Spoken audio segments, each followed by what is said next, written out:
বন্ধুরা, সবাই বলে গঠনমূলক কমেন্ট করতে। গঠনমূলক কমেন্ট আসলে কি? ধরো কেউ হয়তো একটা গুড মর্নিং পোস্ট করেছে, সেই পোস্টটি তোমার কাছে দুপুরে পৌঁছিয়েছে কিংবা সন্ধেবেলা পৌঁছিয়েছে বা বিকেলে পৌঁছিয়েছে, কিন্তু তোমাকে সেখানে গুড মর্নিংই বলতে হবে, কারণ সে ক্যাপশনে হোক বা শুধু গুড মর্নিং পোস্টটা করেছে বা ক্যাপশনেও কিছু সুন্দর কথা লিখে তারপর একটা গুড মর্নিং দিয়েছে, তাহলে কিন্তু তোমাকে সেখানে গুড মর্নিংই বলতে হবে। তুমি যদি শুভ বিকেল কিংবা শুভ দুপুর বলো, তাহলে কিন্তু ওটা গঠনমূলকের কমেন্টের মধ্যে পড়লো না।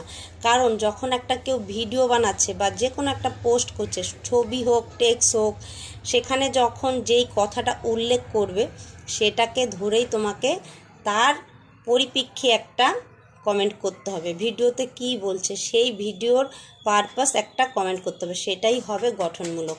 আর হয়তো তুমি ভিডিওতে কিছু ইনফরমেশন কথা বলেছে বা কিছু রান্নাবান্নার কথা বলেছে, সেখানে বলে আসলে তোমাকে খুব সুন্দর লাগছে, তোমাকে দেখতে খুব ভালো লাগছে, এগুলো কিন্তু গঠনমূলক কমেন্টের মধ্যে পড়ে না।